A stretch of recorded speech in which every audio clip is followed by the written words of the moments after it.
कैसे हैं आप? उम्मीद करता हूँ आप सब ठीक हैं and I really wish you all people are fine. So I welcome you on GS academy और होप सो आज का लेक्चर जो है आपके लिए हेल्पफुल होगा। स्टूडेंट्स, आज हम बात करेंगे चैप्टर नंबर 4 की, इसके एक्सरसाइज के एमसीक्यूज़ की, ताकि एमसीक्यूज़ आपको प्रॉपर्ली क्लियर हो जाएं। So let's talk on page number 58। Students, इस चैप्टर में जो है जीएन लेविस ने अपनी थ्योरीज पेश की हैं in the form of chemical bonding और ionic covalent dative covalent bonding जो है ये इसने एक्सप्लेन की थी आज से तकरीबन 100 साल पहले। और मेटालिक बॉन्डिंग को लॉरेंट रूड ने एक्सप्लेन किया था and lot of metallic theories are there in beyond research. तो लेकिन आज की जो हमारा टॉपिक है that is something like exercise MCQ which is on page number 72। Students, आज का जो पहला एमसीक्यू है इस एक्सरसाइज का that says atom react with each other because atom एक दूसरे से रिएक्शन क्यों करते हैं। तो स्टूडेंट्स, एटम एक दूसरे से रिएक्शन करने के लिए बहुत से चीज़ें की पीछे उनकी एक वजूहत होती हैं। समटाइम्स जो एटम्स हैं अगर वो फॉर एग्जांपल रिएक्शन कर रहे हैं तो वो कन्फिग्रेशन हासिल करना चाहते हैं नियरेस्ट नोबल गैस की। ठीक है, configuration mean settlement of electron. जैसे for example let's say that कि हमारे पास कुछ नोबल गैसेस हैं जो कि रिएक्शन नहीं करती, तो हर एटम चाहता है प्रोडक्ट टेबल में कि उन एटम्स के साथ वो रिएक्शन करे। तो you can just say that कि every atom wants to just stabilise itself, that is the major cause for the reaction, जिसमें वो ऑक्टेट पूरा करते हैं, जिसमें वो डुप्लेट पूरा करते हैं, जिसमें वो समटाइम्स इलेक्ट्रॉन शेयर करते हैं, समटाइम्स इलेक्ट्रॉन देने पड़ जाते हैं, समटाइम्स इलेक्ट्रॉन लेने पड़ जाते हैं। तो lot of big things are being going on. तो उसमें attaining the stability is the biggest option for this answer, right? So if you just think more about this, an atom having 6 electrons in the valence shell, अगर किसी atom के valence shell में जो है वो 6 electrons होंगे तो वो क्या करना चाहेगा। स्टूडेंट्स खुद सोचें, इसके टोटल इलेक्ट्रॉन्स जो हैं 6 हैं आउटर शेल में, जिसको हम आउटर शेल को वैलेंस शेल भी कहते हैं। ठीक है, आउटर मोस्ट शेल भी कहते हैं। तो अब इस आउटर मोस्ट शेल के अंदर आप कह लो कि 6 इलेक्ट्रॉन ऑलरेडी मौजूद हैं।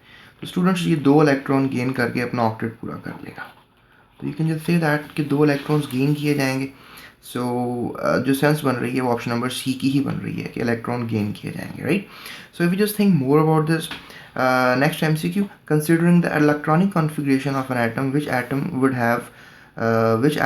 with the given atomic number will be the most stable one? Students, अगर इलेक्ट्रॉन्स देखे जाएँ तो इलेक्ट्रॉन्स प्रोटॉन्स के बराबर होते हैं। तो जो पहला इलेक्ट्रॉन सिस्टम है वो हाइड्रोजन का है, दूसरा इलेक्ट्रॉन सिस्टम हीलियम कैरी करता है, फिर lithium, beryllium, boron, carbon, nitrogen, oxygen, fluorine, something like this. So 6 electron students carbon में है। तो कार्बन तो स्टेबल नहीं है, वो तो कोशिश करता है इलेक्ट्रॉन्स गेन करने की, लूज़ करने की। 8th नंबर पे स्टूडेंट जो है that is oxygen. So oxygen भी sometimes it really want electrons, क्योंकि जिसके पास 6 इलेक्ट्रॉन्स हैं वो 10 करना चाहेगा, जिसके पास 8 हैं वो भी 10 करना चाहेगा। 6 वाले को 4 इलेक्ट्रॉन चाहिए, 8 वाले को भी 2 इलेक्ट्रॉन चाहिए, तो दोनों स्टेबल नहीं है। उसके बाद स्टूडेंट्स की बात करते हैं ऑप्शन नंबर सी पर 10 इलेक्ट्रॉन्स की। तो ऑप्शन नंबर सी में 10 इलेक्ट्रॉन स्टूडेंट्स नियॉन के पास होते हैं, और नियॉन के पास 10 इलेक्ट्रॉन होते हैं, उसके पास 10 हैं, ना वो ऑक्टेट चाहता है ना डुप्लेट चाहता है, इट्स समथिंग लाइक स्टेबल। तो I think so the option C is the right option for this MCQ, right. और 12th नंबर पे जो है वो मैग्नीशियम है। So we are not considering magnesium over here, right. So that's the right answer. Octet rule क्या है? I told you lot of times in this beginning of this chapter, अगर कोई atom चाहता है कि उसके पास 8 इलेक्ट्रॉन्स हो जाएं, जैसे ये हमारे पास एक एटम था उसके वैलेंस शेल में 6 इलेक्ट्रॉन थे, वैसे वैलेंस शेल में बहुत से एटम्स के 6 इलेक्ट्रॉन होते हैं।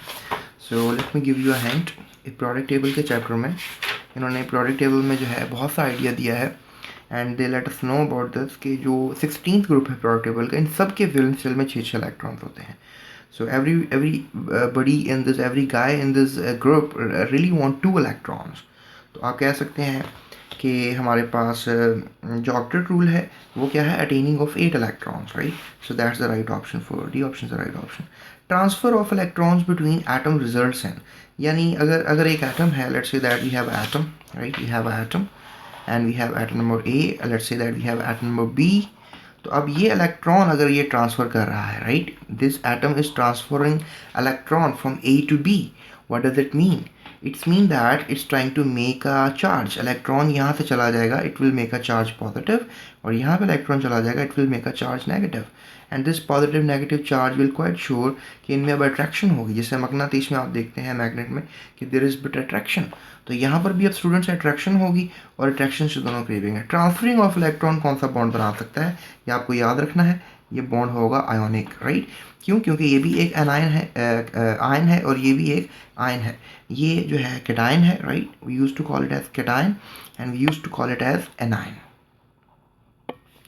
So that's the idea. So what they're talking about in this MCQ, transfer of electron between atoms results in I think so ionic bonding is going to be the very right answer, right. उसके बाद देखें अगर हम metallic bonding की बात करना चाह रहे हैं तो उसमें फ्री मोबाइल इलेक्ट्रॉन्स होते हैं. कोवलेंट बॉन्डिंग में शेयरिंग होती है इलेक्ट्रॉन्स की. कोऑर्डिनेट कोवलेंट बॉन्डिंग में होती तो शेयरिंग है, लेकिन इसमें जो एक बॉन्डेड पेयर होता है वो एक ही एटम प्रोवाइड करता है. इसके बारे में भी टॉपिक में आप आ जाएं पीछे, और कोवलेंट बॉन्डिंग के बारे में मैंने बताया है, आप वहाँ से सीख सकते हैं कि कोवलेंट बॉन्डिंग और कोऑर्डिनेट कोवलेंट बॉन्डिंग क्या होती है, तो इससे आपको बिट आइडिया और क्लियर हो जाएगा, right. So let's talk about MCQ number 6. When an electronegative element combines with an electropositive element. Electronegative element कौन है? Let's just say that chlorine is electronegative element, right? Electronegative element.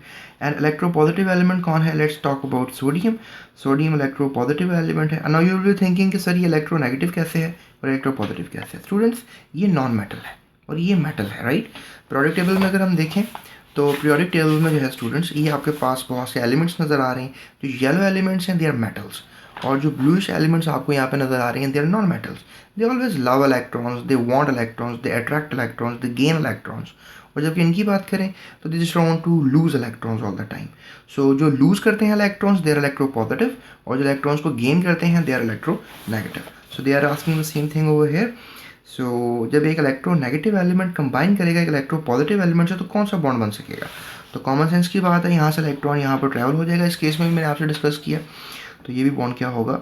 Ionic ही होगा, ठीक है. Transferring of electron या electro positive electro negative atom आप में combine करें तो they always make something like ionic bond, right. So polar bond, covalent bond और non polar covalent bond, इस कोवलेंट बॉन्डिंग की टाइप्स हैं, ये मैंने पिछले टॉपिक में एक्सप्लेन की हैं, इसमें आप जाकर थोड़ा सा स्टडी कर सकते हैं. उसके बाद हम MCQ नंबर 7 की तरफ आते हैं. They are asking a bond form between two non-metals is expected to be, right. I'm just really confusing this word, expected to be, right. So अब अगर एक बॉन्ड बना है नॉन मेटल्स के दरमियान, याद रखिएगा स्टूडेंट्स, ये जो हमारे पास प्रोडक्ट टेबल में, I just give you a hint before, just give me 2 seconds. So this product table again, इसमें जो नॉन मेटल्स हैं, नॉन मेटल्स हमेशा स्टूडेंट्स हमेशा कोवलेंट बॉन्ड बनाते हैं, और जो मेटालिक एटम्स हैं they use to make metallic bonds, जबकि मेटल्स और नॉन मेटल आपस में आयोनिक बॉन्ड बनाते हैं.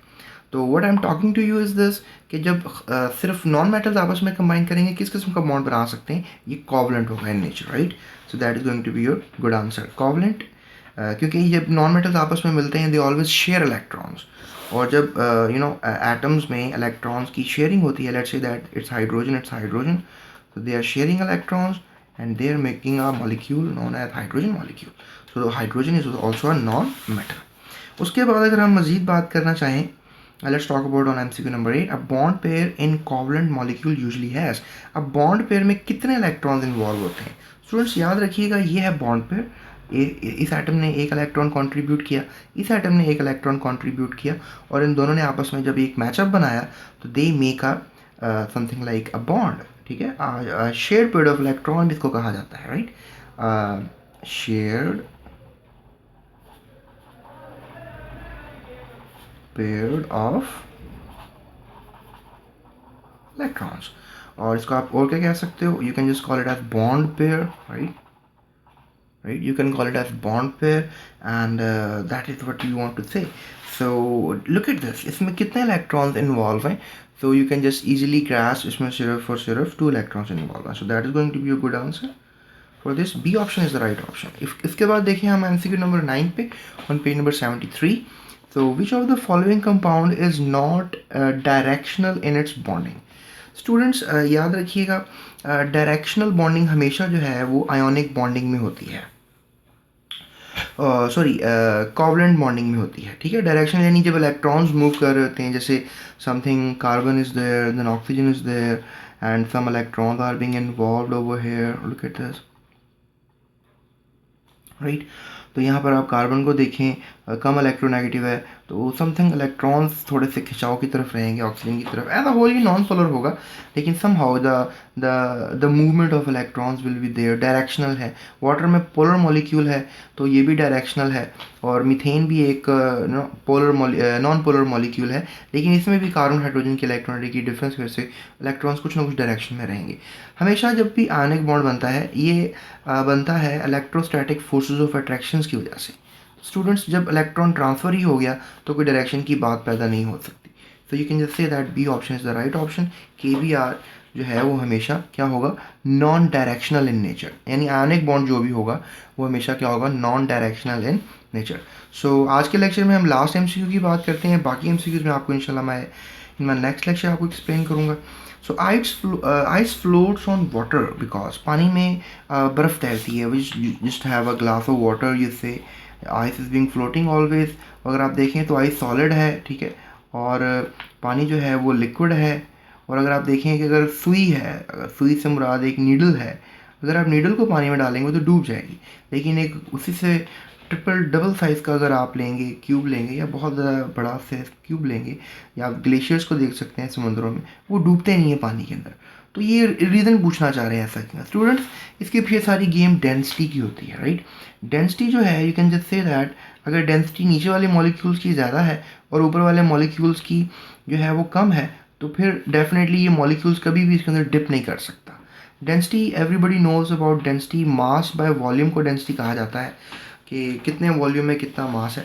तो you can just say that कि पानी का जो वॉल्यूम है, लेट्स से दैट ये है जो मैंने आप क्यूबिक सेंटीमीटर बना लिया है, ठीक है, और जो आइस है, आइस में भी पानी के मॉलिक्यूल्स होते हैं, उतना ही मैंने वॉल्यूम लिया है, लेकिन इसमें आइस के मॉलिक्यूल्स जो हैं वो क्या होंगे, कम होंगे, जिस वजह से आप कह सकते हो कि वाटर की डेंसिटी जो है वो ज़्यादा है वॉल्यूम के हिसाब से, क्योंकि इसमें मास ज़्यादा है, और यहाँ पे आपके पास उसी वॉल्यूम में जो मास है आइस का वो कम है। Now you will be asking question कि सर इसमें आइस का मास कम क्यों है, what is the reason behind this. Students, जब भी पानी जमता है तो इसके मॉलिक्यूल्स के दरमियान फासले बढ़ जाते हैं because of the arrangement of the water molecules. तो जब फासले बढ़ जाते हैं तो वॉल्यूम उतने में ही फासले बढ़ने की वजह से पार्टिकल्स कम हो जाते हैं। तो यहाँ पे आप देख सकते हैं पार्टिकल्स की तादाद ज़्यादा है। सो दैट्स वाई आइस की जो डेंसिटी है वो कम है, और वाटर की डेंसिटी जो है वो ज़्यादा है।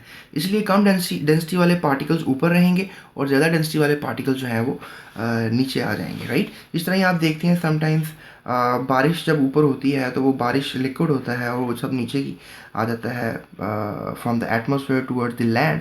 रीज़न यही है डेंसिटी। हवा की डेंसिटी कम है, पानी की डेंसिटी ज़्यादा है, इसलिए बारिश नीचे की तरफ होती है। अगर ऐसा होता कि हवा की डेंसिटी ज़्यादा होती और पानी की डेंसिटी कम होती तो फिर you can just say that कि ये गेम सब उल्ट हो जाती और ये सारा पानी ऊपर की तरफ चला जाता। तो बहरहाल नेचुरली ऐसा कुछ भी नहीं है। सो स्टूडेंट्स, आई होप कुछ ना कुछ आपने आज की मेरी इस वीडियो में सीखा, और उम्मीद करता हूँ कि इंशाल्लाह आने वाले वीडियो में आप मज़ीद इन एमसीक्यूज़ को जो है वो अपनी एजुकेशन के लिए देखेंगे।